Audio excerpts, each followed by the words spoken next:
오늘 아침 주시는 말씀은 구약성경 역대상 13장 1절에서 8절 말씀입니다. 구약성경 631면, 구약 631면 역대상 13장 1절에서 8절까지 말씀 합독하십니다.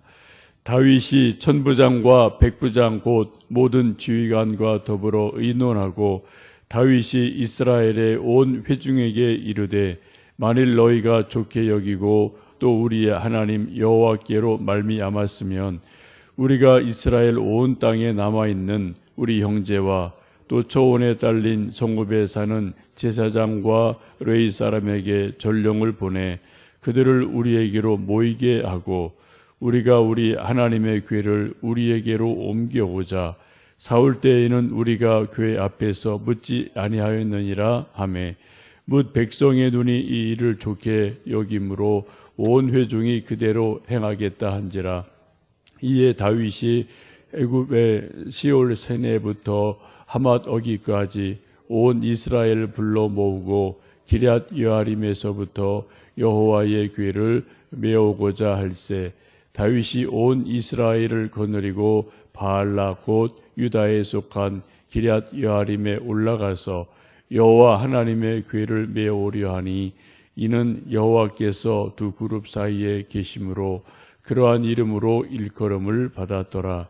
하나님의 궤를 새 수레에 싣고 아비나답의 집에서 나오는데 우사와 야히요는 수레를 몰고 다윗과 이스라엘 온 무리는 하나님 앞에서 힘을 다하여 뛰놀며 노래하며 수금과 비파와 소고와 제금과 나팔로 연주하니라. 아멘. 우리 옛말에 그러한 말이 있습니다. 소년 등과 부득 호사하라라는 말이 있습니다. 옛날 조선시대에 소년, 20살 안팎에 너무 이른 나이에 과거에 등과를 하면 끝이 좋지 않다, 그러한 말이죠. 사람이 너무 일찍 출세를 하든 돈 맛을 보든 인기를 맛보든 하면은 이게 좀 성숙하지 않기 때문에 뒷감당을 못한다, 그러한 의미로 우리 어른들이 그러한 말을 많이 하셨고, 요즘도 보면은 이런 현상들이 이곳저곳에서 있음을 보게 됩니다. 사람이 목표한 바를 이루면 초심을 잃기가 쉽습니다. 그래서 오히려 성공한 후에 타락하고 성공한 후에 넘어지는 일들이 종종 있습니다. 뭔가 이루지 못했을 때는 목표가 분명하기 때문에 내가 저기까지 가야지, 내가 저기까지 올라가야지, 이런 목표가 있기 때문에 넘어지지 않습니다. 오히려 열심을 내고 분발하고 긴장을 합니다.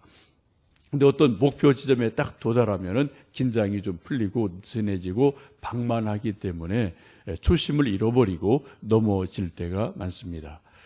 운동 선수들 보면은 올림픽에서 금메달 따기까지는 소위 죽기 살기로 노력을 하죠. 그래 몸을 만들고 또 몸무게를 감량을 하고 하여튼 긴장을 하고 먹는 것도 절제하고 이런 것들이 있게 되는데, 일단 금메달을 따고 나면은 이제 목표까지 이르렀기 때문에 이제 방심을 하고 먹고 싶은 거 실컷 먹고 그러다 보면 이제 몸이 좀 둔해지고 살이 찌고 이런 일들이 종종 있어서 올림픽 금메달 따기 전에 선수의 모습과 이제 금메달을 따고 몇 개월 지나고 어떻게 방송 나왔을 때 얼굴이나 이렇게 몸을 보면은 확 달라지는 그러한 선수들이 있음을 우리가 종종 볼 수가 있습니다.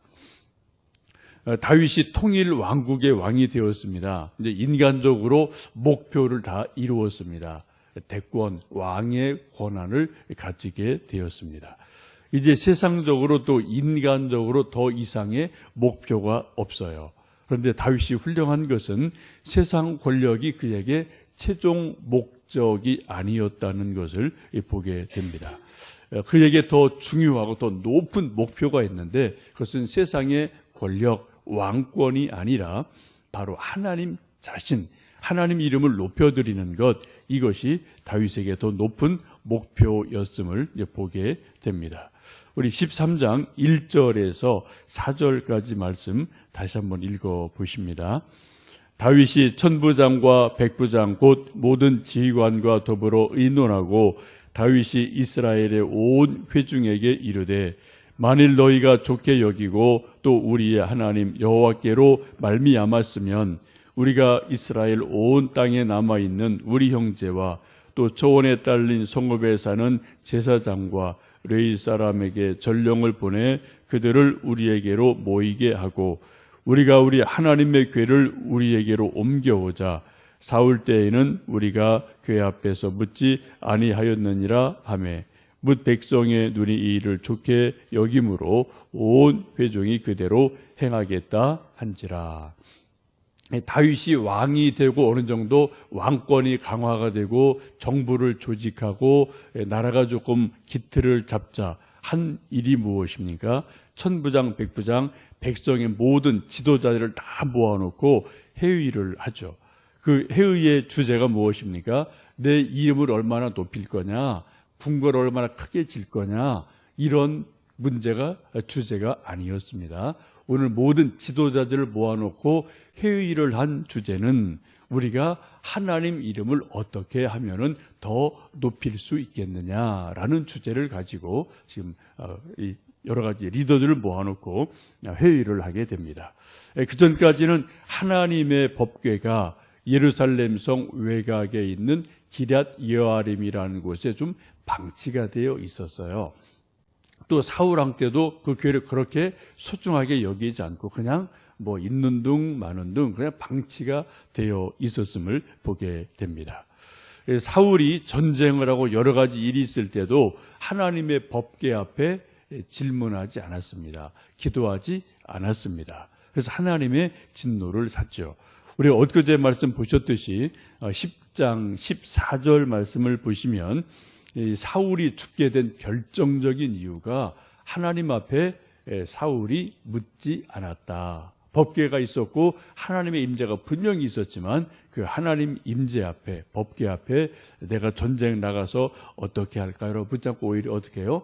신접한 자 무당에 가서 물었기 때문에 하나님이 사울을 죽이셨다라고 성경은 분명히 말씀을 합니다.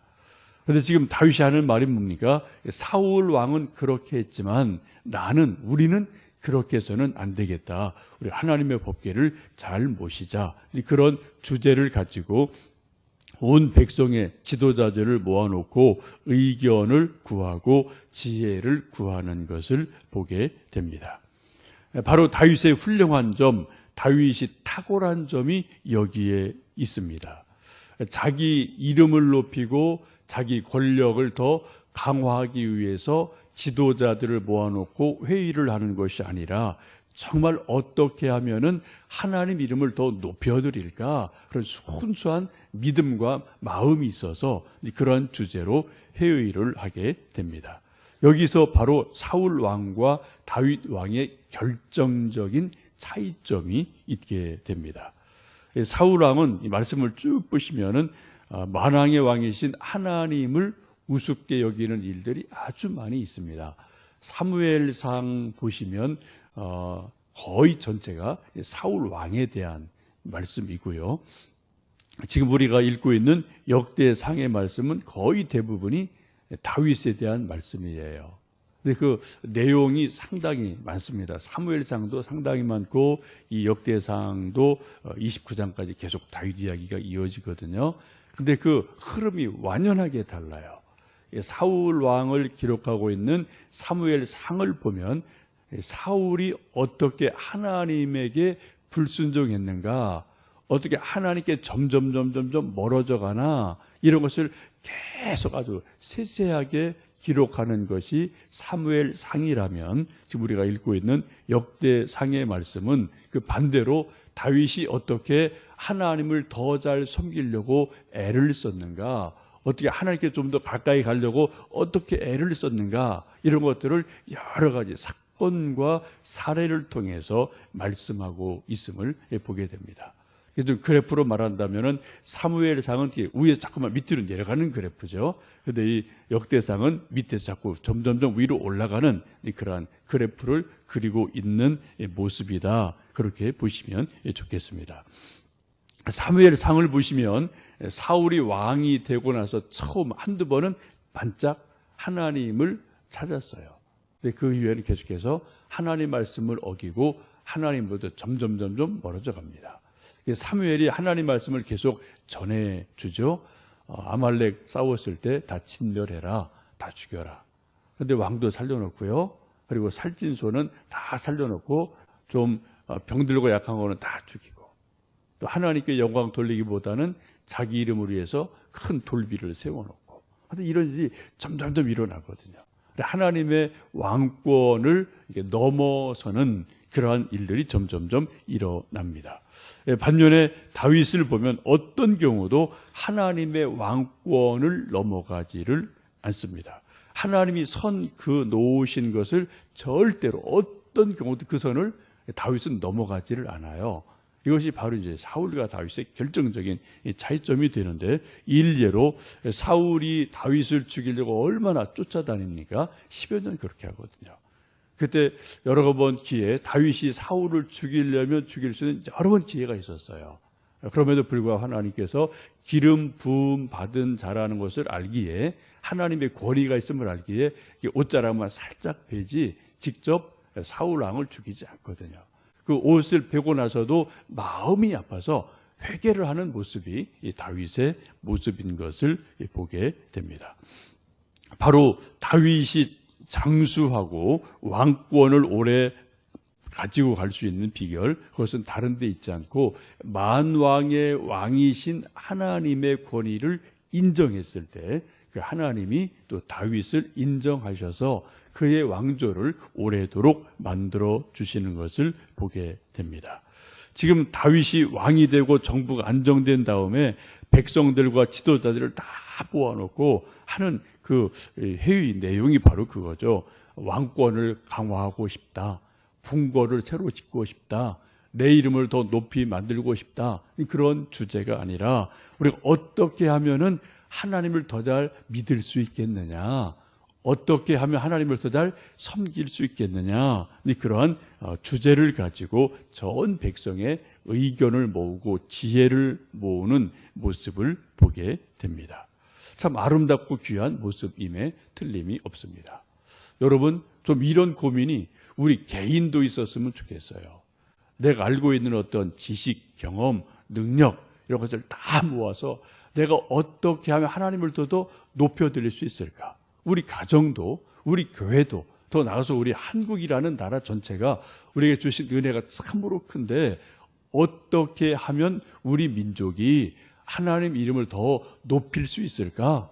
그런 고민을 하고, 국회가 그런 고민을 하고, 정부가 그런 고민한다면 정말 아름다운 나라가 될 터인데, 언제 그런 일이 있을지 모르겠습니다. 하여튼 정부는 정부고요. 최소한 하나님의 나라를 세우는 교회들만이라도, 개교회든 연합한 교회 모임이라도 우리 어떻게 하면 정말 이 시대에 이 나라에서 하나님 이름을 더 높일 수 있겠나, 하나님의 영광을 더 높일 수 있겠나, 이런 것을 진지하게 고민하고 기도하고 지혜를 모으고 할 수 있는 여건 안에서 최선을 다한다면 하나님이 정말 기뻐하시고요.